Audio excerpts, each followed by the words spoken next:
सुप्रभात मित्रों। आज है 3 अगस्त 2022। यूपीएससी प्रीलिम्स 2023 के लिए 298 ही दिन शेष हैं। तो दोस्तों, हमेशा की तरह आज भी हम लोग आगामी परीक्षाओं में पूछे जाने वाले करंट अफेयर से रिलेटेड क्वेश्चनों के टॉपिकों को एनालिसिस करेंगे फ्रेंड। तो चलते हैं अपने फर्स्ट टॉपिक की ओर दोस्तों। तो फर्स्ट टॉपिक हमारा है दोस्तों, तो new principal director general of PIB, यानी पीआईबी के न्यू प्रिंसिपल डायरेक्टर जनरल बने हैं दोस्तों, जो उनके बारे में हम विस्तृत चर्चा करते हैं। सेकंड टॉपिक आज हम पढ़ने वाले दोस्तों, नैन्सी पेलोसी ताइवान विजिट, यानी जो अमेरिका की लोअर हाउस की जो मेंबर हैं, ठीक है, स्पीकर है दोस्तों, मेंबर ऑफ स्पीकर हैं, वो मतलब ताइवान विजिट किए हैं। तो उस पर मतलब चाइना और अमेरिका को लेकर जो तनातनी है उस पर बातें करेंगे।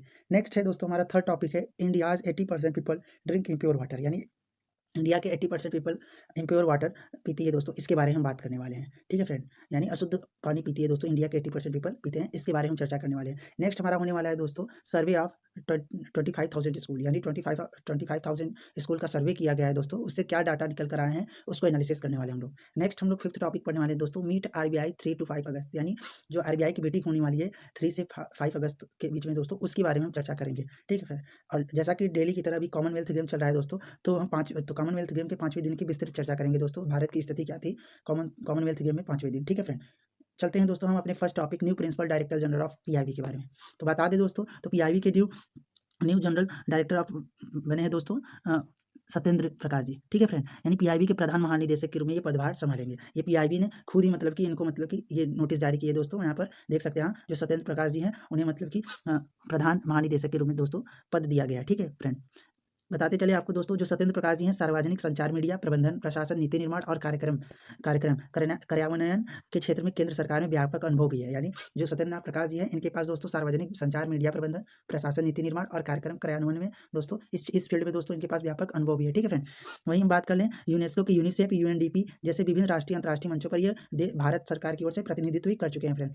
उन्होंने केंद्रीय संचार ब्यूरो के लिए सरकारी विज्ञापन, इंटरनेट, डिजिटल मीडिया नीति, एफएम रेडियो नीति, डिजिटल सिनेमा नीति आदि सामग्री विनियमन के लिए मसौदा दिशा निर्देश भी तैयार करने में महत्वपूर्ण भूमिका भी निभाई है दोस्तों। हम बताते चले आपको, वोकल फॉर लोकल जो झांकी थी दोस्तों 2021 में, सूचना और प्रसारण मंत्रालय की दोस्तों, गणतंत्र दिवस पर जो झांकी मतलब लगी थी दोस्तों, गणतंत्र दिवस पर 2021 में वोकल फॉर लोकल नाम से दोस्तों, तो उसकी झांकी को प्रस्तुत करने में इन्होंने महत्वपूर्ण भूमिका भी निभाई थी। बता दें दोस्त कि जो प्रकाश जी हैं, ये प्रमुख सार्वजनिक अभियानों, आउटरीच गतिविधियों, डिजाइन करने और लागू करने से जुड़े रहे हैं। मतलब कि इन सब मतलब गतिविधियों में महत्वपूर्ण जो आईईसी अभियान है उसको तैयार करने का श्रेय भी इन्हें दिया जाता है। 2021-22 में मतदाता जागरूकता और शिक्षा माध्यम से चुनावी भागीदारी बढ़ाने के लिए राष्ट्रीय पुरस्कार से सम्मानित भी इन्हें किया गया है।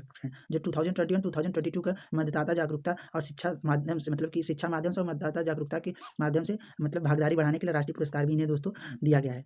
ठीक है फ्रेंड, इसके लिए अधिकारियों ने इनके स्वागत भी किया है। हम बताते चले दोस्तों पीआईबी, तो पीआईबी क्या है? पीआईबी का फुल फॉर्म होता है प्रेस इन्फॉर्मेशन ब्यूरो दोस्तों। ठीक है, तो पीआईबी बता दें दोस्तों, जो पीआईबी है जो भारत सरकार है उसकी सरकारी नीतियों, कार्यक्रम और पहल या उपलब्धियों के बारे में दोस्तों, जो समाचार होते हैं, समाचार पत्र होते हैं या इलेक्ट्रॉनिक मीडिया होती है, उनको दोस्तों सूचना प्रोवाइड कराने की एक प्रमुख एजेंसी है। ठीक है, यानी पीआईबी मतलब पहले इन इंपॉर्टेंट मतलब की नीतियों को मतलब विस्तृत लिखती है दोस्तों, फिर ये जो सूचना मिलता है वो अदर जो जैसे न्यूज़ चैनल्स हैं, समाचार पत्र हैं, उनको प्रोवाइड कराया जाता है फ्रेंड। तो बताते चले, जो पीआईबी उसका गठन दोस्तों 1919 में हुआ था, इसका मुख्यालय दिल्ली में है फ्रेंड। ठीक, उत्तरदायी जो मंत्री हैं इस टाइम बता दें दोस्तों, तो राजवर्धन सिंह राठौर राज्य मंत्री। ठीक है फ्रेंड, स्वतंत्रता प्रभार, बाकी सब चीज़ें वही है दोस्तों जो मैंने आपको पीछे ब्रीफिंग बताया वही है। तो दोस्तों हम नेक्स्ट टॉपिक अपना पढ़ने वाले हैं, जो अमेरिका की स्पीकर है नैन्सी पेलोसी, वो ताइवान पहुंच गई हैं दोस्तों। ठीक है फ्रेंड, जब ये ताइवान मतलब विजिट करने वाली थी, जब प्लान बन रहा था उसके पहले ही मतलब कि चाइना ने इनको धमकी दी थी कि अगर मतलब कि चाइना की मीडिया अखबार में ऐसा छापा जा रहा था कि दोस्तों अगर जो नैन्सी पेलोसी हैं अगर वो मतलब कि विजिट करती हैं फ्रेंड, विजिट करती है मतलब ताइवान, तो उनके मतलब एरोप्लेन को बम से उड़ा दिया जाएगा, मतलब कि ब्लास्ट करा दिया जाएगा, और उनको जो चाइना की मतलब कि आर्मी फोर्स है उन्हें घेर लेगी। और बता दें दोस्तों, जो चाइना के फॉरेन मिनिस्टर है दोस्तों, फॉरेन मिनिस्टर हैं, उन्होंने मतलब कि बाकायदा अमेरिका को धमकी दी थी कि अमेरिका जो है जलते आग में हाथ डाल रहा है और वो खुद जल जाएगा, ऐसा बताया था। ठीक है, तो जिसको देखते हुए अमेरिका ने अपने मतलब कि जो नैन्सी पेलोसी जी हैं, इनके लिए सुरक्षा मतलब कि बढ़ा दिया था और इनको मतलब विधिवत ताइवान में लैंडिंग कराया है। ठीक है फ्रेंड, 24 फाइटर जेट्स के सिक्योरिटी के साथ इन्होंने यूएस ने मतलब इनको दोस्तों ताइवान में क्या कराया है, लैंड कराया है। जब मिली थी दोस्तों, ये सब धमकियाँ मिली थी जब चाइना के लोगों से, चाइना न्यूज़ से और चाइना सरकार से दोस्तों, तो अमेरिका ने अपनी साख बचाने के लिए ये सब किया है, ठीक है फ्रेंड?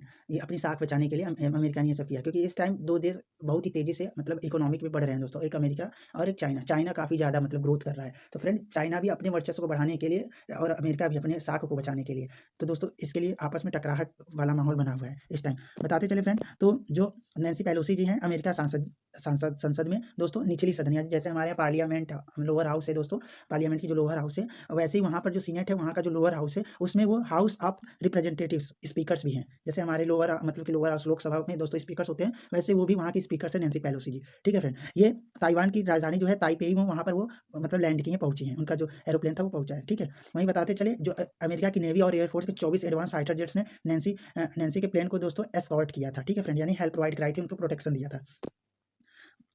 इसके पहले हम बता दें दोस्तों, जो सरकारी अखबार थी चाइना की ग्लोबल टाइम्स ने मतलब कि उसमें एक बाकायदा मतलब प्रेस में लिखा गया था वहाँ पर कि अगर पेलोसी जी जो हैं, वो अगर प्लेन उनका ताइवान की तरफ आगे आता है उड़कर, तो दोस्तों उसको क्या कर दिया जाएगा दोस्तों, उसे मतलब ब्लास्ट करा दिया जाएगा दोस्तों, मतलब कि उसे ब्लास्ट करा दिया जाएगा और चीनी एयरफोर्स के एयरक्राफ्ट से उनको घेर लिया भी जाएगा, ठीक है फ्रेंड?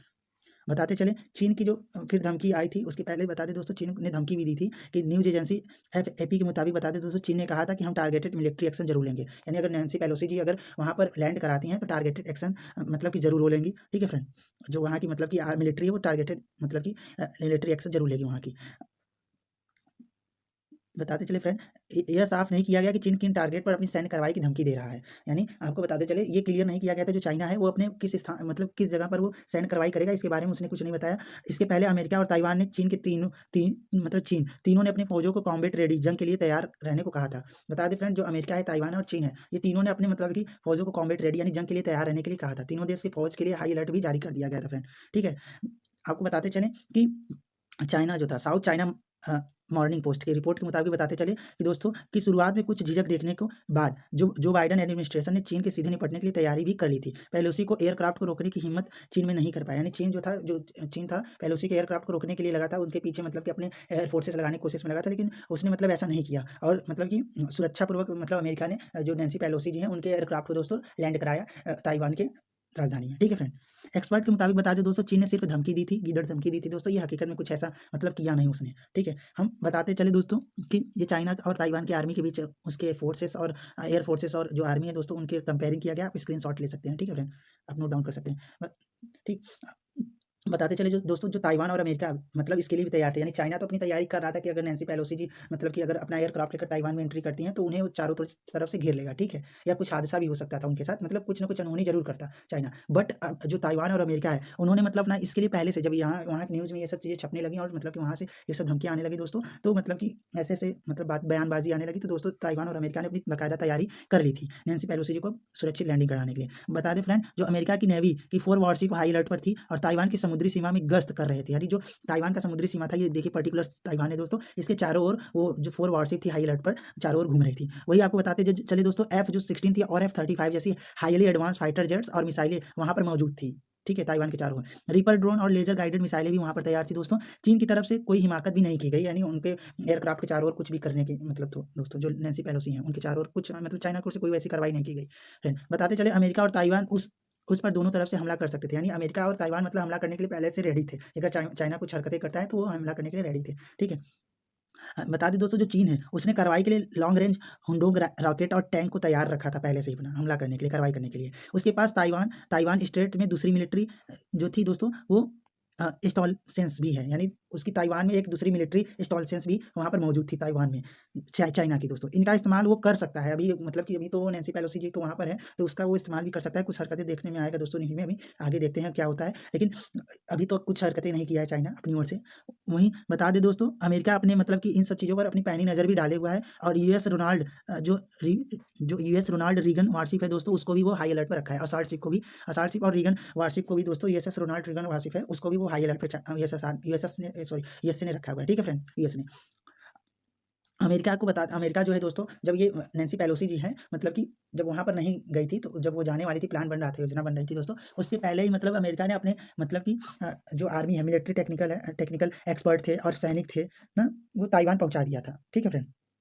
ठीक है। इसी प्रोसेस को, इस टर्मिनोलॉजी को दोस्तों, जो टर्मिनोलॉजी है दोस्तों, इसे बूट ऑन ग्राउंड भी कहा जाता है। यानी कोई अगर विशेष प्रकार का वीआईपी व्यक्ति अगर किसी दूसरे कंट्री जाता है, तो उस कंट्री द्वारा, जो कंट्री अपने मतलब आदमी को दूसरे कंट्री में भेजता है, तो वो मतलब जायज़ा जाकर ले सकता है कि वहाँ पर प्रोटेक्शन मतलब सही है कि नहीं है, सुरक्षा की क्या व्यवस्थाएँ हैं। तो ये जो प्रोसेस होता है दोस्तों, उसी को बूट ऑन ग्राउंड कहा जाता है। क्या कहा जाता है? ये मिलिट्री टेक्नोलॉजी में इसे बूट ऑन ग्राउंड भी कहा जाता है, ठीक है। यानी अमेरिका ने अपनी मिलिट्री टेक्नोलॉजी और सैनिक को, एक्सपर्ट को वहाँ पर भेज दिया था पहले से, वहाँ की जायज़ा लेने के लिए, ताइवान में क्या दिक्कतें हैं, क्या नहीं है। तभी मतलब उसके बाद उसने नैन्सी पेलोसी जी के फ्लाइट को अमेरिका से मतलब छोड़ा है, ठीक है फ्रेंड। बताते चले, अमेरिका अब ये तय कर चुका है दोस्तों कि जो साउथ चाइना सी है, ताइवान स्ट्रेट में चीन की दादागिरी पर भी लगाम कसने की होगी। यानी अमेरिका, देखिए एक तरफ दोस्तों चाइना जो है अपने वर्चस्व को बढ़ाने में लगा हुआ है, वहीं दूसरी ओर अमेरिका जो है दोस्तों अपने साख को, यानी जो वर्चस्व की साख है उसको बचाने में लगा हुआ है। तो फ्रेंड इसलिए इन दोनों में हमेशा आपस में तनी तना रहता है, ठीक है फ्रेंड। तो उसी के कारण ये बयानबाजी जब आ रही थी दोस्तों, तो अमेरिका से भी रहा नहीं गया, इसलिए पूरे प्रोटेक्शन के साथ नैन्सी पेलोसी जी को वहाँ पर उसने लैंड कराया, ठीक है। अगर मान लीजिए दोस्तों, अगर इतने खर्च कर अमेरिका ने मतलब कि वहाँ पर इस मतलब इतने सारे जो खर्चे किए नैन्सी पेलोसी जी को वहाँ पर सुरक्षित लैंडिंग कराने के लिए दोस्तों, अब ये मत समझिएगा कि एक छोटे से सांसद के लिए इतना बड़ा मतलब वो, तो दोस्तों ये नहीं। अगर मान लीजिए अगर अमेरिका है, अगर नैन्सी पेलोसी जी को कल कहीं कुछ हो जाता, तो चाइना जो यूएस डॉलर है ना, वो दुनिया भर में गिर जाता है, ऑटोमेटिकली गिर जाता है दोस्तों, क्योंकि जो मतलब कि यूएसए का जो साख है वो पूरी दुनिया भर में मतलब वर्चस्व खत्म हो जाता, तो चाइना का वर्चस्व बढ़ने लगता। तो इसके पहले भी जब नैन्सी पेलोसी जी मतलब नहीं आ रही थी, उससे पहले भी मतलब चाइना ने अमेरिका को कई ढेर सारी धमकियां भी दी थी। तो अपनी साख को बचाने के लिए दोस्तों ऐसा उसको करना पड़ा अमेरिका को, ठीक है फ्रेंड। तो आगे चलें, बताते चलें, तो अमेरिका ने अब तक साफ नहीं किया है, कहा है कि उसके सैनिक ने ताइवान में मौजूद है। यानी अमेरिका ने अभी तक कोई सफाई नहीं दी है कि जो उसके सैनिक है वो ताइवान में मौजूद है कि नहीं। लेकिन पिछले हफ्ते जब पेंटागन के प्रवक्ता से इस बारे में सवाल किया गया, तो उन्होंने कुछ भी कहने से इनकार कर दिया था, ठीक है फ्रेंड। बताते चलें दोस्तों, चीन ने मतलब कि जो चीन के विदेश मंत्री, फॉरेन मिनिस्टर है वांग यी ने मंगलवार को अमेरिका को धमकी दी थी कि अमेरिका जो है वो पेलोसी को विजिट पर सियासत कर रहा है। यानी मतलब कि जो अमेरिका है वो पेलोसी के विजिट, यानी जब वो ताइवान में विजिट करने जा रही है, तो उस पर वो क्या कर रहा है, सियासत कर रहा है वर्ल्ड लेवल पे, इंटरनेशनल लेवल पे। और वो उन्होंने ये भी कहा कि वो आग से ना खेले, यानी अमेरिका आग से ना खेले, नहीं तो इसकी कीमत चुकानी पड़ेगी और अंजाम भी अच्छा नहीं होगा, ठीक है, और वो खुद जल जाएगा, ऐसा बात उन्होंने अपने स्टेटमेंट में कहा था। इस बीच इंटरनेट पर लाखों लोग ऑनलाइन ट्रैकर के जरिए यह जानने की कोशिश कर रहे थे कि कुआलालंपुर से निकलने के बाद पेलोसी का एयरक्राफ्ट कब ताइपेई पहुंचेगा, ठीक है फ्रेंड। लोग मतलब कि सोशल मीडिया पर भी अपडेट हो गए थे दोस्तों, ठीक है, लग गए थे कि ये सब बातें पता करने के लिए। बताते चले दोस्तों, जो ताइवान है, ताइवान और जो चाइना है उस पर तनातनी क्यों है, तो बताते चले, जो ताइवान है, चीन और ताइवान है, वो अपने मतलब जो चीन है वो ताइवान को अपना हिस्सा मानता है, जबकि ताइवान अपने आप को एक फ्रीडम कंट्री मानता है, स्वतंत्र देश मानता है, ठीक फ्रेंड। और चाइना ताइवान को एक अपना हिस्सा मानता है फ्रेंड, और वही जो ताइवान है अपने आप को एक स्वतंत्र देश मानता है। चीन इसलिए ताइवान पर कब्जा भी करना चाहता है, ठीक है फ्रेंड, ठीक। ऐसा करके चीन अपनी पश्चिमी जो प्रशांत महासागर वाला इलाका है उस पर अपना दबदबा भी बढ़ाना चाहता है फ्रेंड। और इससे क्या होगा कि गुआम और हवाई जैसे अमेरिकी मिलिट्री बेस के खिलाफ के लिए खतरा पैदा हो जाएगा। अगर ताइवान पर वो कब्जा कर लेता है दोस्तों, तो अमेरिका की जो गुआम और हवाई जैसी मिलिट्री उस बेस पर वो उसे खतरा भी पैदा कर देगा, ठीक है फ्रेंड। तो इसलिए अमेरिका भी नहीं चाहता कि वो ताइवान पर कब्जा करे, और ताइवान मतलब एक स्वतंत्र देश रही, ये अमेरिका चाहता है, और जो कि चीन चाहता है उस पर कब्जा कर वो चीन के साथ मिला ले ताइवान को। यही दोनों में तनातनी है फ्रेंड। इसलिए जब मतलब कि यूएस की जो नैन्सी पेलोसी जी हैं, वहाँ पर डेमोक्रेटिक को लेकर भाषण स्पीच देने वाले दी हैं, आगे आप उनकी स्पीच भी बताता चलूँगा आपको। तो उस पर मतलब कि ये चाइना ने हमला बोला है, मतलब कि ठीक है, उसको अच्छा नहीं लगा ये सब बात की, जो अमेरिका है वो सियासत खेलना चाहता है, मतलब ताइवान को भड़काना चाहता है, ठीक है फ्रेंड। मतलब ये चाइना की ओर से स्टेटमेंट ऐसे दिए गए हैं। बताते चलें दोस्तों कि जो इधर अमेरिका भी मतलब ये चाहता है कि जो चाइना की पॉलिसी है, जो चाइना की वन चाइना पॉलिसी है, उसको लेकर मतलब इधर अमेरिका भी क्या रहता है, मतलब खफा रहता है चाइना से। चाइना का जो वन चाइना पॉलिसी है उस पर वो सभी देशों पर, जो ऐसे देश हैं उस पर वो कब्जा करना चाहता है, ठीक है। बाइडेन ने 2 महीने पहले एक बात कही थी दोस्तों, उस पर हम बात कर लेते हैं। तो उन्होंने कहा था हम वन चाइना पॉलिसी पर राजी हुए, हमने उस पर साइन किया, लेकिन यह सोचना गलत है कि ताइवान के बल पर प्रयोग से छीना जा सकता है। यानी उन्होंने वन चाइना पॉलिसी पर साइन किया है, बट इसका मतलब ये नहीं है कि जो ताइवान है उसको बल से मतलब कि क्या किया जा सकता है, फोर्स लगा करके उसे अपने कब्जे में लिया जा सकता है। चीन का ये कदम न केवल गलत होगा, बल्कि ये पूरे क्षेत्र को एक तरह की नई जंग की ओर झोंक देगा, ठीक है फ्रेंड। ऐसा उन्होंने बाइडेन ने अपने स्टेटमेंट में कहा था। बताते चले, जो ये वही बातें हैं दोस्तों आपको जो मैंने बताया। तो बाकायदा ताइवान की एक जो ऊंची बिल्डिंग है वहाँ की दोस्तों, वहाँ पर ताइवान और यूएस, ताइवान लव यूएस का ये मतलब कि लोगो भी लगाया गया दोस्तों, वहाँ की बिल्डिंग में लाइटिंग की गई, ठीक है, नैन्सी पेलोसी की आने की खुशी में। बताते चले, जो नैन्सी पेलोसी जी हैं, उन्होंने एक स्टेटमेंट दिया था, उन्होंने कहा था, क्या कहा था, जो अमेरिका ताइवान की डेमोक्रेसी का समर्थन जारी रखेगा। यानी अमेरिका जो है वो एक बयान दिया था पेलोसी जी ने, उन्होंने ये कहा था कि अमेरिका जो है ताइवान की डेमोक्रेसी, यानी ये स्वतंत्र देश रहेगा, इसका समर्थन जारी रखेगा। ताइवान के 2.30 करोड़ नागरिकों के साथ अमेरिका की एकजुटता आज पहले से कहीं अधिक अहम है। उन्होंने ये भी कहा था कि जो 230 करोड़ नागरिक हैं वहाँ के, मतलब ताइवान के, उनके साथ अमेरिका मतलब साथ खड़ा हुआ है, ठीक है, क्योंकि दुनिया ऑटोक्रेसी यानी निरंकुशता और डेमोक्रेसी के बीच एक विकल्प का सामना कर रही है। उन्होंने ये बताया दोस्तों कि दुनिया जो है, पूरा वर्ल्ड है, वो निरंकुशता यानी जो ऑटोक्रेसी है और डेमोक्रेसी है, उसके बीच एक विकल्प चुनना चाहती है। तो लोग ज़्यादातर डेमोक्रेसी की ओर जाने की कोशिश कर रहे हैं। तो अमेरिका डेमोक्रेसी कंट्री है, तो वो चाहता है कि हर जगह डेमोक्रेटिक मतलब पॉलिसी चले, ठीक है, और सिस्टम चले, ऑटोक्रेसी ना हो। तो वही चीज़ इन्होंने अपने बात में मेंशन की। चीन ने इस दौरे की निंदा भी करते हुए कहा कि यूएस आग खेलना बंद कर दे। यानी चीन ने इस दौरे के यानी इनके दौरे की अवहेलना भी की है दोस्तों, और कहा है कि यूएस अपना मतलब कि चाल खेलना बंद कर दे, ठीक है, आग से खेलना बंद कर दे, नहीं तो वो खुद जलेगा, ठीक। बताते चलें दोस्तों, यह दौरा ताइवान और यूएस की पॉलिसी के खिलाफ नहीं थी, मतलब बताते चलें ना। जो पेलोसी ने कहा कि हमारे कांग्रेस के प्रतिनिधि, जो पेलोसी ने फिर आगे क्या कहा आपने मतलब स्टेटमेंट दोस्तों बताते चलें, तो पेलोसी ने अपने प्रतिनिधिमंडल की ताइवान यात्रा से इस देश की जीवंत और लोकतांत्रिक समर्थन करने के लिए अमेरिका के कमिटमेंट की सम्मान करती हैं। यानी जो पेलोसी जी हैं वो कहती हैं कि हम अमेरिका के कमिटमेंट को, यानी ताइवान का हेल्प करने के लिए, उसके डेमोक्रेटिक रहने के लिए, डेमोक्रेटिक कंट्री रहने के लिए जो मतलब कि समर्थन कर रहा है, उसके लिए अमेरिका को धन्यवाद भी कहती हैं। यह यात्रा सिंगापुर, मलेशिया, दक्षिण कोरिया और जापान सहित इंडो पैसिफिक रीजन के व्यापक हिस्सा, मतलब व्यापक यात्रा का भी हिस्सा है। इसका फोकस म्यूचुअल सिक्योरिटी इकोनॉमिक, यानी इसका जो उद्देश्य है, यानी नैन्सी पेलोसी जी का जो दौरा है, वो म्यूचुअल सिक्योरिटी इकोनॉमिक पार्टनरशिप और डेमोक्रेटिक गवर्नेंस की मुद्दे पर मतलब कि उद्देश्य, मतलब इस पर फोकस कराना है पूरी दुनिया को, ठीक है फ्रेंड। उन्होंने आगे ये भी कहा कि जो ताइवानी लीडरशिप के साथ हमारी चर्चा होगी, वो फोकस एक स्वतंत्र और खुले इंडो पैसिफिक रीजन के आगे बढ़ाने में केंद्रित होगा। यानी जो नैन्सी पेलोसी जी हैं वो खुले इंडो पैसिफिक रीजन के आगे बढ़ाने की बात करेंगे और स्वतंत्रता की बात करेंगे। वही चाइना चाहता है कि हमारा जो इंडो पैसिफिक रीजन है उस पर कब्जा रहे और ताइवान पर भी कब्जा रहे। तो ये मतलब कि चाइना के विरुद्ध में ये मतलब मीटिंग होगी ताइवान से और जो नैन्सी पेलोसी जी हैं उनके साथ। यह दौरा ताइवान में जा चुके कई कांग्रेस डेलीगेशन में से एक है, ठीक है फ्रेंड। यानी कई कांग्रेस डेलीगेशन में से ये जो है मतलब कि यात्रा उनमें से एक है, ठीक है फ्रेंड। हम बता दें कि दोस्तों जो रिलेशंस एक्ट 1979 के हिसाब से ही चला है। यानी ये चीज़ें यूएस की जो पॉलिसी है ये 1979 के जो रिलेशंस एक्ट है उसके ही तहत चल रहा है, ठीक। वही बातें हैं जो मैंने आपको बताई दोस्तों। आगे चलते हैं फिर।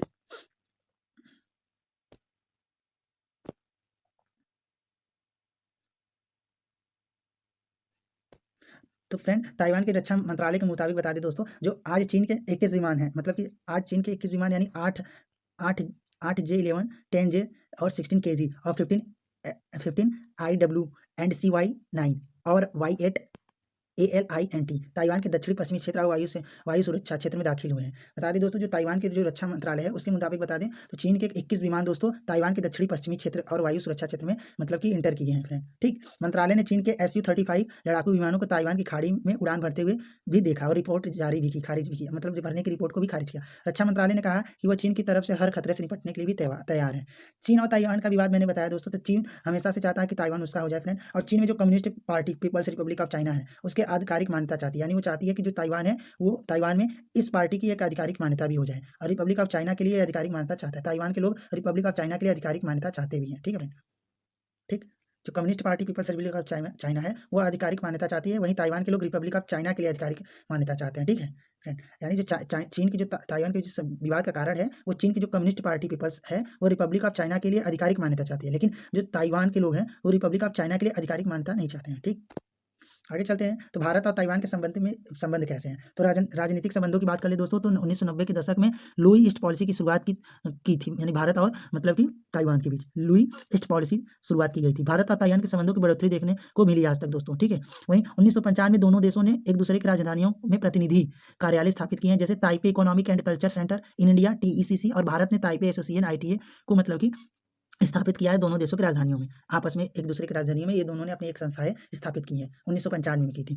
बताते चलो दोस्तों, तो ताइवान के कोरोना वायरस रोगियों के इलाज, यानी जो ताइवान है वो कोरोना वायरस रोगियों के इलाज के लिए चिकित्सा कर्मियों के लिए सुरक्षा के लिए भारत में 1 मिलियन फेस मास्क प्रदान किया था, ठीक है दोस्तों। यानी जो ताइवान है वो भारत को 1 मिलियन फेस मास्क प्रोवाइड किया था चिकित्सा कर्मियों के लिए, जो भारत के कोविड टाइम में चिकित्सा कर्मी थे उनके लिए। व्यापार में बात करें दोस्तों, तो व्यापार में भारत ताइवान के संबंध में काफी बढ़ोतरी भी हुई है।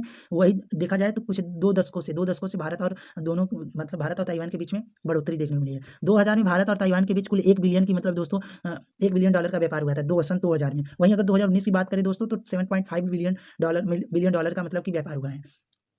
2018 में दोस्तों ताइवान ने भारत में तकरीबन $308 मिलियन का निवेश किया था, ठीक है फ्रेंड। वहीं साथ ही ताइवान ने भारत के साथ अपने निवेश व्यापार को बढ़ाने के लिए प्रतिबद्धता भी व्यक्त की थी। वहीं विज्ञान और प्रौद्योगिकी की बात कर ले फ्रेंड, तो विज्ञान और प्रौद्योगिकी के क्षेत्र में दोनों देशों के बीच जो संबंध था वो शुरुआत उसका दोस्तों 2018 में हुआ।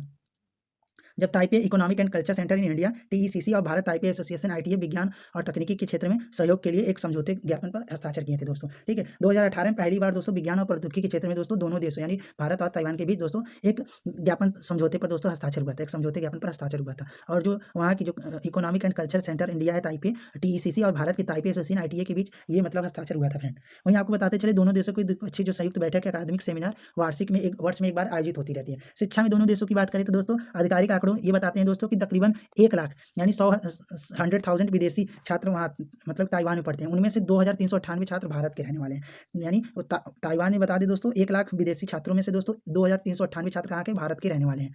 ठीक है फ्रेंड। वहीं भारत में दोस्तों 13 मतलब शिक्षक मंदारिन भाषा पढ़ाते हैं। कुल 7 ताइवान शिक्षक केंद्र भारत में उपस्थित हैं। ठीक है दोस्तों, भारत के विश्वविद्यालयों में दोस्तों 7 ताइवान शिक्षा केंद्र TEC स्थापित किए गए हैं दोस्तों। उसमें कुल 13 शिक्षक मंदारिन भाषा को पढ़ाते हैं। वहीं हम आपको बताते चले लगभग 5,000 भारतीय छात्रों ने भारतीय विश्वविद्यालयों की स्थापित ताइवान शिक्षा केंद्रों में मंदारिन भाषा की शिक्षा भी प्राप्त की। यानी 5,000 भारतीय छात्रों ने दोस्तों मंदारिन भाषा भी सीखा है भारतीय विश्वविद्यालयों में जो स्थापित की गई है ताइवान शिक्षा केंद्र उसमें दोस्तों। वहीं सांस्कृतिक आदान प्रदान की बात करें दोस्तों तो भारत ताइवान के सांस्कृतिक संबंधों में काफी बढ़ोतरी भी देखने को मिली है। भारत प्रमुख फिल्मों और समारोह के प्रतिवर्ष ताइवान की फिल्मों को भी प्रदर्शन किया, यानी भारत में जो फिल्म समारोह होता है दोस्तों उसमें ताइवान की फिल्मों के प्रदर्शन को भी स्थापित किया जाता है। ठीक है, और मतलब आमंत्रित किया जाता है उनको भी। ठीक है फ्रेंड, ताइवान की फिल्मों को भी। भारत के लिए ताइवान क्यों महत्वपूर्ण है दोस्तों, तो बताते चले भारत जो है यूएन के जो भारत है यूएन के वो मतलब कि भारत यूएन के 179 देशों में से है जो मतलब कि ताइवान के साथ औपचारिक और राजनयिक संबंध स्थापित नहीं किया है अभी तक। ठीक है, महत्व की बात यह है दोस्तों कि भारत समेत विश्व के तकरीबन 80 देश ऐसे हैं जिन्होंने ताइवान के साथ औपचारिक और आर्थिक संबंध ही केवल स्थापित किए हैं। औपचारिक राजनयिक मतलब संबंध नहीं स्थापित भारत ने किया है, और भारत ने केवल औपचारिक और आर्थिक संबंध ही ताइवान के साथ स्थापित किया है। तकरीबन 80 देश ऐसे हैं जो भारत की तरह आर्थिक और औपचारिक संबंध ही स्थापित किए हैं ताइवान के साथ, राजनयिक संबंध स्थापित नहीं किए हैं। तो फ्रेंड बताते चलें कि अमेरिका द्वारा चीन की रणनीतिक रूप से पछाड़ने और भरपूर प्रयास किए जा रहे हैं। यानी अमेरिका जो है वो चीन की रणनीतिक रूप से हर क्षेत्र में पछाड़ने की कोशिश कर रहा है फ्रेंड। ठीक है, बताते चलें आपको कि भारत की जो लुक ईस्ट पॉलिसी और इंडो पैसिफिक क्षेत्र में भारत की बढ़ती भूमिका के लिए महत्वपूर्ण साबित भी हो सकती है ये चीजें। ठीक है फ्रेंड, चीन और अमेरिका के बीच दोस्तों व्यापार युद्ध की शुरुआत से पूर्व ही ताइवान के वर्ष 2016 में न्यू साउथ बाउंड पॉलिसी की घोषणा की गई थी। ठीक है फ्रेंड, वहीं बताते चले 10 आसियान देशों के साथ साथ ऑस्ट्रेलिया, न्यूजीलैंड और भारत के साथ संबंधों को मजबूती भी करना इसका मतलब इसका उद्देश्य है। ठीक है, महत्वपूर्ण भूमिका अदा करेगा ये रणनीतिक जो है रणनीति। ठीक है फ्रेंड, भारत और ताइवान के बीच जो संबंध है। ठीक फ्रेंड, आगे चलते हैं, बात करते हैं फ्रेंड। तो वही चीज़ें हैं भारत चीन ताइवान। तो फ्रेंड ताइवान के बारे में पढ़ लेते हैं। ताइवान क्या है, आप इसका स्क्रीनशॉट ले लीजिए, जो चीज़ें मैंने पीछे पढ़ाई दोस्तों वही सब चीज़ें। ठीक, आगे हम बात कर लेते हैं ताइवान के बारे में। ताइवान कहाँ है दोस्तों, कहाँ बिलोंग करता है, तो हम बताते चले दोस्तों जो ताइवान है पूर्वी एशिया में स्थित है। यानी जो ईस्टर्न एरिया है दोस्तों वहाँ पर एक द्वीपीय देश है दोस्तों। चीन की कम्युनिस्ट पार्टी एक विद्रोह क्षेत्र के रूप में देखती है। यानी जो चीन है और चीन की जो कम्युनिस्ट पार्टी है दोस्तों इस एरिया को, इस पर्टिकुलर एरिया को एक विद्रोह क्षेत्र के रूप में देखती है। ठीक है, ये ईस्टर्न मतलब कि जो वर्ल्ड मैप है उसके ईस्टर्न जो एशिया वाला ये एरिया है, इसके ईस्टर्न एशिया में ये बसा हुआ एक देश है, द्वीपीय देश है दोस्तों। ठीक है, ये चाइना के ईस्ट और साउथ में बसा हुआ है दोस्तों। तकरीबन बता दें दोस्तों ये 36,197 वर्ग किलोमीटर के क्षेत्र में फैला हुआ है। आबादी यहाँ की 23.59 बिलियन के आसपास है दोस्तों। इसकी राजधानी ताइपे है फ्रेंड ना, जो कि ताइवान के उत्तरी भाग में स्थित है, नॉर्थ ताइवान में स्थित है ताइपे, ये वाला जो पार्टिकुलर रीजन है फ्रेंड। जहाँ एक और चीन में एक दलीय शासन व्यवस्था है, वहीं ताइवान में बहुदलीय लोकतांत्रिक व्यवस्था है फ्रेंड। चीन में एक दलीय शासन व्यवस्था है और जबकि वहाँ पर क्या है डेमोक्रेटिक है, मतलब कि जो ताइवान है वो डेमोक्रेटिक है। ठीक, वहाँ बहुदलीय लोकतांत्रिक व्यवस्था है। तो इसीलिए दोस्तों दोनों देशों की विचारधाराएं भी थिंक अलग है। जो ताइवान का जो थिंक है दोस्तों वो US बेस्ड है, जबकि चाइना चाहता है कि जो ताइवान मेरा हिस्सा है वो हमारे बेस पर चले, हमारे थिंक पर चले, हमारी विचारधाराओं पर चले। दोनों बता दें दोस्तों यहाँ की जो राजकीय भाषा है वो मंदारिन है ताइवान की। ठीक, नेक्स्ट हमारा टॉपिक है दोस्तों देश के 80% आबादी जो है वो जहरीली पानी पीती है। ये दोस्तों राज्यसभा में सरकार ने कहा है। ठीक है, ठीक है, राज्यसभा में जो सरकार है गवर्नमेंट है उन्होंने ये बताया कि जो मतलब कि देश की 80% जो आबादी वो जहरीली पानी पीती है। ठीक है, बताते चले जो ज़्यादातर राज्य हैं दोस्तों वहाँ पर जो भूजल है वो जहरीला है, वहाँ का पानी साफ नहीं है फ्रेंड, ऐसा डाटा के अनुसार बताया गया। बताते चले सोमवार को राज्यसभा में केंद्र सरकार ने ये कहा कि जो पानी की गुणवत्ता बिगड़ रही है, यानी देश में पानी की जो गुणवत्ता है दोस्तों वो बिगड़ रही है। आंकड़ों के मुताबिक बताते चले अब तक हम जो पानी पीते आ रहे हैं वह जहरीला है, मतलब कि केंद्र सरकार ने ऐसा बताया राज्यसभा में। देश लगभग सभी राज्यों में अधिकांश जिलों में ग्राउंड वाटर में ज़्यादा मात्रा में के जहरीली एलिमेंट पाए गए हैं। यानी भारत के जो ग्राउंड वाटर है उसको दोस्तों चेक किया गया है तो उसमें ज़्यादातर मतलब जहरीली एलिमेंट भी पाए गए हैं फ्रेंड। बताते चले जो जल शक्ति मंत्रालय है उसके एक दस्तावेज के मुताबिक दोस्तों देश के 80% से ज़्यादा आबादी के जमीन में पानी मतलब जमीन में पानी मिलता है, यानी देश के 80% ज़्यादा आबादी को जमीन से पानी मिलता है। ठीक है, जो जल शक्ति मंत्रालय है दोस्तों उसके मुताबिक दोस्तों जो देश है, देश के 80% ज़्यादा आबादी को दोस्तों ज़मीन से ही पानी मतलब पीते हैं, ठीक है? 80% जो आबादी है देश की, वो ज़मीन से ही पानी मतलब कि ग्राउंड वाटर ही पीता है, ठीक? अगर भूजल में ज़्यादा मात्रा में खतरनाक एलिमेंट मिलते हैं, तो इसका मतलब ये है कि पानी ज़हर बना है, ठीक है फ्रेंड? यानी जल शक्ति मंत्रालय ने कहा कि अगर भूजल में ज़्यादा अगर एलिमेंट्स खतरनाक एलिमेंट्स मिले हैं, तो इसका मतलब वो जो पानी है, वो ज़हरीला है। अब कौन-कौन से वो चीज़ें हैं, जो मतलब कि मिली हुई हैं ग्राउंड वाटर में, उसकी चर्चा कर लेते हैं दोस्तों। तो बताते चले जो फ्लोराइड है दोस्तों, फ्लोराइड है 671, इसके अनुसार डाटा के अनुसार यानी बताया गया है दोस्तों 671, सॉरी फ्रेंड, और 814 क्षेत्र आर्सेनिक से, और 14,079 क्षेत्र आयरन से, और 9,930 क्षेत्र सिलिनिटी से, और 517 क्षेत्र नाइट्रेट से, और 111 क्षेत्र हैवी मेटल से मतलब प्रभावित हैं दोस्तों। इतने मतलब कि ये रीजन बाय मतलब दोस्तों बताया गया कि जो ये क्षेत्र हैं मतलब कि इन सब मतलब कि जो वाटर को खराब करने वाले एलिमेंट है, वो सब मिले हैं वहाँ के मतलब पानी में। तो दोस्तों एक बार मैं फिर रिपीट कर देता हूँ, जो 671 क्षेत्र है वहाँ पर फ्लोराइड की, वहाँ के पानी में फ्लोराइड की मात्रा ज़्यादा है। 814 क्षेत्रों में दोस्तों आर्सेनिक की मात्रा ज़्यादा है। वहीं 14,079 क्षेत्रों में दोस्तों आयरन की मात्रा ज़्यादा है। 9,930 क्षेत्रों में दोस्तों सिलिनिटी की ज़्यादा मात्रा है दोस्तों। वहीं 517 क्षेत्रों में नाइट्रेट ज़्यादा मिल पाया गया। वहीं 111 क्षेत्रों में हैवी मेटल्स मतलब भारी धातुएं मिली हैं दोस्तों, ठीक है?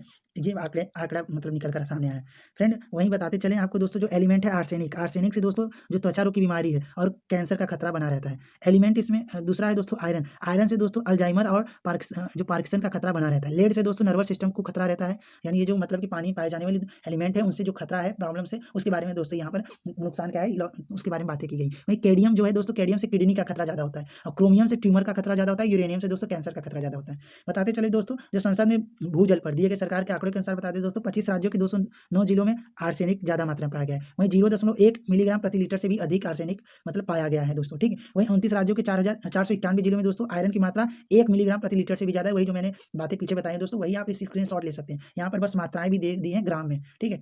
प्रति लीटर में 0.1 मिलीग्राम आर्सेनिक पाया गया है 209 जिलों में दोस्तों। वहीं 1 मिलीग्राम प्रति लीटर में दोस्तों 491 जिलों में आयरन पाया गया है। वहीं कैडमियम की मात्रा 0.003 मिलीग्राम पर लीटर में दोस्तों 29 जिलों में पाया गया है। वहीं 16 राज्यों के दोस्तों 12 जिलों में फ्रेंड क्रोमियम की जो मात्रा है 0.05 मिलीग्राम पर लीटर से अधिक पाया गया है। वहीं 18 राज्यों के 152 जिलों में दोस्तों जो यूरेनियम की मात्रा है 0.03 मिलीग्राम प्रति लीटर से अधिक पाया गया है। कितना खतरनाक है ये पानी आपको बताते चले दोस्तों, तो एक व्यक्ति प्रतिदिन बता दें दोस्तों औसतन 3 लीटर पानी पी लेता है। हालांकि सरकारी दस्तावेज के मुताबिक स्वस्थ रहने के लिए दोस्तों रोजाना कम से कम 2 लीटर पानी पीना जरूरी है। अगर आप रोजाना 2 लीटर पानी पीते हैं दोस्तों, तो आपका शरीर दोस्तों क्या है, स्वस्थ रहेगा, ठीक है? 2 लीटर पानी पी रहे हैं तो दोस्तों अगर इन सब के मुताबिक ये जो डाटा दिया गया है, तो आप इससे ये भी पता चलता है कि आपके बॉडी में जहर भी जा रहा है फ्रेंड। वहीं शहरों के मुकाबले में जो गाँव वाले हैं दोस्तों, वो ज़्यादा मुश्किलों का सामना मतलब कर रहे हैं फ्रेंड, ठीक है? जो शहर के मुकाबले गाँव वाले दोस्तों ज़्यादा मुश्किलों का सामना कर रहे हैं, ठीक? दोस्तों इसकी कंपेयरिंग की गई शहर और गाँव के बीच, तो बताते चले यह पानी पीने के लिए मतलब कि जो गाँव है वहाँ पर पानी पीने के लिए ज़्यादातर आबादी दोस्तों हैंडपंप का पानी, कुआँ का पानी, नदियों और तालाब का पानी ही पीता है। पानी सीधे ज़मीन से आता है फ्रेंड, यानी जो ये पानी है ये डायरेक्टली कहाँ से आता है, ज़मीन से आता है। इसके अलावा गाँव में आमतौर पर इस पानी को साफ करने की कोई तरीका भी नहीं है, यानी गाँव में दोस्तों इन सब पानियों को प्योर करने के लिए कोई मतलब टेक्निक भी नहीं है। इसलिए ग्रामीण क्षेत्रों में ये मतलब कि ग्रामीण क्षेत्रों के लोग जहरीले पानी ज़्यादा पी रहे हैं, ऐसा मतलब डाटा में बताया गया फ्रेंड। वहीं सरकार ने मतलब इसके लिए जो कदम उठाए इसको भी मतलब विस्तृत बताया। केंद्र सरकार ने संसद को बताया कि पानी राज्य का विषय भी है, ठीक है? जो पानी है दोस्तों वो किसका विषय है? राज्य सूची का विषय है। इसलिए लोगों को पीने के पानी को उपलब्ध कराना ये राज्यों की क्या है, प्रायोरिटी है दोस्तों, जिम्मेदारी है। स्वच्छ पेयजल उपलब्ध कराने के लिए केंद्र सरकार कई योजना भी चला रही है फ्रेंड ना। केंद्र सरकार में मतलब संसद में ये बताया कि जो केंद्र सरकार है इसके लिए कई योजनाएं भी चला रही है, लेकिन जो पानी का मुद्दा है वो दोस्तों वो राज्य सरकार की राज्य सूची का मतलब कि मुद्दा है। तो राज्य को भी इसमें मतलब आगे आना चाहिए, जिम्मेदारी लेनी चाहिए, आगे प्रायोरिटी लेनी चाहिए, ठीक है? वहीं 21 जुलाई को सरकार ने लोकसभा को बताया कि अगस्त 2019 में जल जीवन मिशन की शुरुआत की गई थी। 2024 में हर ग्रामीण घर में दोस्तों नल की व्यवस्था कराने के लिए मतलब बातें कही गई थी। और सरकार के जवाब के मुताबिक देश में लगभग दोस्तों 19.15 करोड़ ग्रामीण घरों में दोस्तों अब तक 9.81 करोड़ घरों में दोस्तों नल की पानी की आपूर्ति की जा चुकी है, ठीक है फ्रेंड? यानी जो मतलब कि सरकार ने ये भी बताया कि मतलब कि 19.15 करोड़ ग्रामीण घरों में से अब तक, यानी जो मतलब लक्ष्य था 19.15 करोड़ घरों में नल लगाने की दोस्तों, उसमें से 9.81 करोड़ घरों में दोस्तों नल के पानी की आपूर्ति भी की जा चुकी है, ठीक है? वहीं बताते चले दोस्तों अक्टूबर 2021 में अमृत 2.0 योजना की शुरुआत भी की गई है। इसके तहत दोस्तों 5 साल यानी 2026 तक सभी शहरों में नल के पानी की आपूर्ति भी करने का लक्ष्य रखा भी गया है। नेक्स्ट हमारा दोस्तों है टॉपिक दोस्तों 25,000 स्कूलों के 80 लाख छात्रों का सर्वे किया गया है, ठीक है दोस्तों? तो महामारी से पढ़ाई का जो नुकसान हुआ है उसकी भरपाई में 3 से 5 साल लगेंगे दोस्तों, यानी जो महामारी कोविड-19 था 2 साल 3 साल तक दोस्तों, उसमें जो प्रॉब्लम्स आए हैं स्टूडेंट को और उनकी पढ़ाई में जो कमियाँ आई हैं दोस्तों, उसकी भरपाई करने में 3 से 5 वर्ष लगेगा, ठीक है फ्रेंड? ऐसा मतलब एक डाटा के अनुसार बताया गया है। 25,000 स्कूलों के 80 लाख छात्रों का सर्वे किया गया था जब तक। बता दें दोस्तों तो अमेरिका सहित दुनिया भर के करोड़ों जो छात्र हैं वो शिक्षा मतलब उनके ऊपर शिक्षा का जो असर पड़ा है कोविड टाइम में बहुत ही बुरा पड़ा है, मतलब बहुत ही कुप्रभाव पड़ा है, ठीक है फ्रेंड, शिक्षा के मामले में। बताते चले एक नई रिपोर्ट थी अमेरिका, बता देते अमेरिकी की एक नई रिपोर्ट थी अमेरिका की दोस्तों, उसके रिपोर्ट के मुताबिक बताते चले छात्रों के लिए उम्मीद की किरण जगाती है दोस्तों ये मतलब ये रिपोर्ट। वो पिछले बता दें वहाँ पिछले स्कूल वर्ष के अंत तक कई छात्र महामारी के बाद पहली बार पढ़ाई में प्रगति की सामान्य स्थिति हासिल कर चुके थे। फिर भी महामारी के भारी नुकसान के मुकाबले तरक्की का यह रफ्तार काफ़ी नहीं है। यानी वहाँ की अमेरिकी रिपोर्ट के अनुसार बता दें दोस्तों जो अमेरिकन अमेरिकन स्टूडेंट है दोस्तों वहाँ के मतलब कोविड के इतने मतलब कुप्रभाव पढ़ने के शिक्षा पर पढ़ने के बावजूद भी दोस्तों वहाँ के स्टूडेंटों ने कुछ मतलब कि सामान्य स्थिति तक अपने मतलब पढ़ाई को ग्रोथ करा लिए थे। बट अगर महामारी से जो भारी नुकसान हुआ है वो इतना काफ़ी नहीं है, मतलब तरक्की की रफ्तार पकड़ने के लिए काफ़ी नहीं है। स्कूल के शैक्षणिक मूल्यांकन मुहैया कराने वाले स्वयंसेवी संगठन यानी जो NWE की रिपोर्ट के मुताबिक बताते चले दोस्तों जो प्राइमरी स्कूल के छात्र हैं उसकी सामान्य स्थिति यानी महामारी होने पर वे जहाँ होते है ना उसके बारे में 3 साल लगेंगे। यानी उस मतलब कि जो NWE का रिपोर्ट है उसके मुताबिक बता दिया दोस्तों कि अगर महामारी ना होती तो दोस्तों उस महामारी आने के बाद यानी महामारी अगर ना होती तो हम लोग तो अपने मतलब कंटिन्यू ग्रोथ करते रहते। जो महामारी आने से जो शिक्षा में मतलब कि ग्रोथ में कमी आई है दोस्तों उसकी भरपाई करने में 3 साल लगेगा। ये NWEA के मुताबिक रिपोर्ट के मुताबिक बताया गया है दोस्तों। ये एक स्वयंसेवी संगठन है अमेरिका का, ठीक है फ्रेंड। मिडिल स्कूल के छात्रों के ये प्राइमरी स्कूल के लिए था फ्रेंड। वहीं मिडिल स्कूल के छात्रों के लिए दोस्तों बताया गया कि 5 साल यानी इस शिक्षा की ग्रोथ को भरपाई करने के लिए जो कमियां हुई हैं शिक्षा में उसको ग्रोथ करने के लिए और भरपाई करने के लिए दोस्तों कम से कम 5 साल समय लगेगा। वहीं बता दें शोधकर्ताओं ने दोस्तों 25,000 स्कूलों के 80 लाख छात्राओं का सर्वे किया था, ठीक है। मैथ्स और रीडिंग के रिजल्ट का परीक्षण भी किया था उन्होंने, यानी जो मैथ्स है और रीडिंग है उसका रिजल्ट का परीक्षण भी किया था। बाइडेन सरकार ने अमेरिका स्कूलों में महामारी के नुकसान से उबरने के लिए 15 लाख करोड़ रुपए का भी मंजूर किया था। यानी 15 लाख करोड़ रुपए मतलब कि दिया था अमेरिका के स्कूलों को इस महामारी से उबरने के लिए, ठीक है फ्रेंड।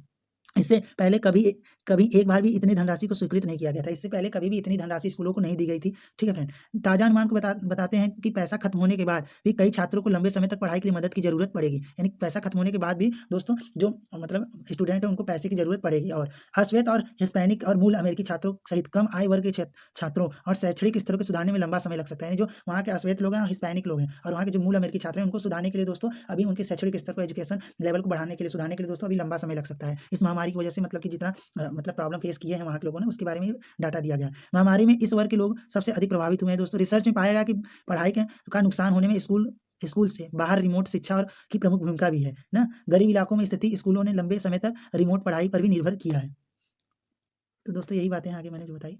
तो नेक्स्ट हम टॉपिक पढ़ने वाले दोस्तों जो मीटिंग होगी RBI की 3 से 5 अगस्त की उसके बारे में बात कर लेते हैं दोस्तों। तो बता दें दोस्तों तो इसमें 0.50% ब्याज दर बढ़ाना भी हो सकता है इस मीटिंग में दोस्तों, ऐलान भी किया जा सकता है। और इस साल अब तक दोस्तों 0.90 की बढ़ोतरी भी की जा सकती है, ठीक है। इस साल के अंत तक दोस्तों 0.90 की बढ़ोतरी भी की जा सकती है और ब्याज दर को बढ़ाने की कोशिश भी की जा सकती है, ठीक है फ्रेंड। तो बताते चले दोस्तों जो RBI है उसकी समीक्षा नीति की बैठक इसी हफ्ते 3 से 5 अगस्त को होगी दोस्तों। 5 अगस्त को क्रेडिट पॉलिसी का भी ऐलान किया जाएगा। RBI जो मौद्रिक समीक्षा नीति की बैठक होगी उसमें रेपो रेट को भी बढ़ाने का ऐलान किया जाएगा फ्रेंड। RBI जो रेपो रेट है उसमें 0.25 से 0.50 तक प्रतिशत बढ़ाने का भी मतलब की बात रखी जाएगी। फिलहाल अभी तक रेपो रेट जो है दोस्तों 4.90% है, ठीक है। अभी जो रेपो रेट है वो कितना है 4.90% है। इसमें बढ़ोतरी करने की आशंका है दोस्तों इस मीटिंग के बाद, ठीक है। ऐसा अनुमान लगाया जा रहा है फ्रेंड। वहीं साल के आखिरी तक दोस्तों जो ये है वो 5.90 पहुंच सकता है। जो रेपो रेट है दोस्तों वो साल के अंत तक, अभी तो 4.90 है, इस साल के अंत तक 5.90 ये पहुंच सकता है रेपो रेट, ठीक है फ्रेंड। इस साल दोस्तों बता दें कि 2 बार रेपो रेट बढ़ चुका है। इस साल दोस्तों बता दें जो रेपो रेट है वो 2 बार बढ़ चुका है। वह ठीक है। इस बार जो रेपो रेट है दोस्तों 4.40 से बढ़कर 4.90 हो गई थी। वहीं इससे पहले भी मई में इसको 0.40 की बढ़ोतरी भी की गई थी, ठीक है फ्रेंड। अब रेपो रेट क्या है और रिवर्स रेपो रेट क्या होता है उसके बारे में बात कर लेते हैं दोस्तों। तो रेपो रेट वह दर यानी वो इंटरेस्ट होता है दोस्तों जिस पर RBI बैंकों को कर्ज दिया करती है। यानी जब RBI है दोस्तों, RBI से अगर कोई भी बैंक कर्ज लेगा तो वो RBI जो उसे कर्ज देगी उसे रेपो रेट कहते हैं, ठीक है। यानी जिस दर पर जिस रेट पर उसे मतलब कि जिस ब्याज दर पर उसे मतलब कि RBI पैसा देगी फ्रेंड, तो वो बैंक को पर्टिकुलर बैंक को उसे क्या कहते हैं रेपो रेट कहते हैं, ठीक है फ्रेंड। उसे क्या कहते हैं repo rate. For the example अगर हम बात कर लें फ्रेंड तो मान लीजिए RBI है, ठीक है। RBI, ठीक है। बैंक को 100 रुपये लेना है फ्रेंड।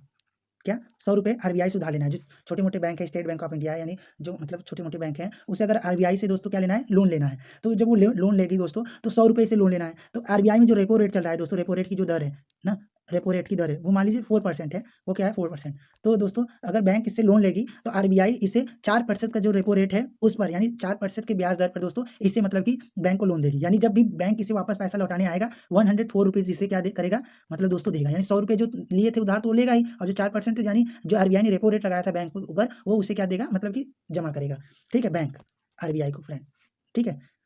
लोन चुकता करने के टाइम, ठीक। वहीं आपको बताते चले दोस्तों, तो जो ठीक इसके उल्टा जो होता है रिवर्स रेपो रेट होता है, जिस पर जो बैंक है, बैंक की ओर से जमा की गई राशि पर आरबीआई से ब्याज मिलता है। यानी अगर मान लो बैंक, मान लीजिए रिवर्स रेपो रेट जो दोस्तों आपको ये भी बताते चले, जो रिवर्स रेपो रेट है, अब हम बताते हैं। तो दोस्त अगर मान लीजिए आरबीआई है, रेपो रेट तो मैंने आपको बता दिया दोस्तों, रिवर्स रेपो रेट की बात कर लेते हैं, और ये बैंक है।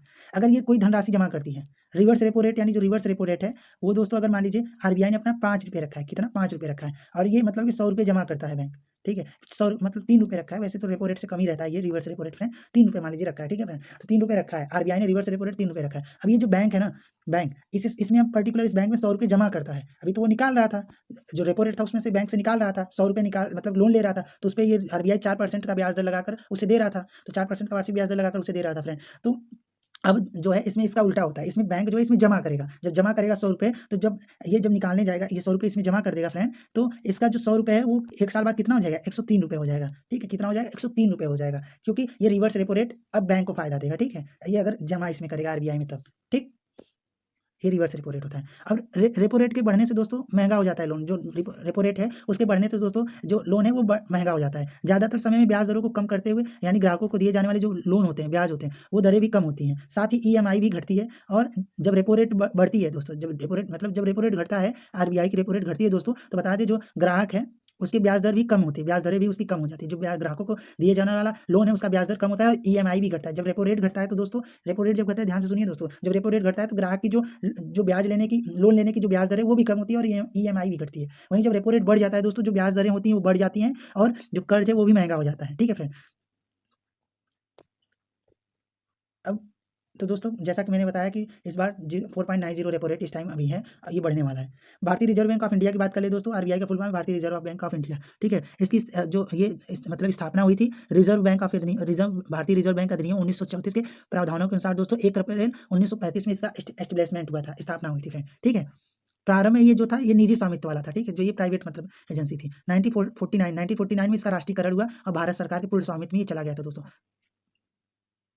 जो इसकी प्रस्तावना है उसके बारे में बात कर लेते हैं दोस्तों। तो भारत में मौद्रिक स्थिरता प्राप्त करने की दृष्टि से ना बैंक नोटों के निर्गम और विनियमित करना तथा प्रारक्षित निधि को बनाए रखना और सामान्य रूप से देश के हित में मुद्रा और ऋण प्रणाली और संचालित करना, ठीक है, उनको संचालित करना। अत्यधिक जटिल अर्थव्यवस्था की चुनौती से निपटने के लिए आधुनिक मौद्रिक नीति के फ्रेमवर्क को भी ध्यान रखना दोस्तों। वृद्धि के उद्देश्य से ध्यान रखते हुए मूल्य स्थिरता को भी बनाए रखना, ये इसकी प्रस्तावना है, ठीक। ये दोस्तों यहाँ पर कुछ उसके बारे में बातें की गई हैं, तो आप देख सकते हैं।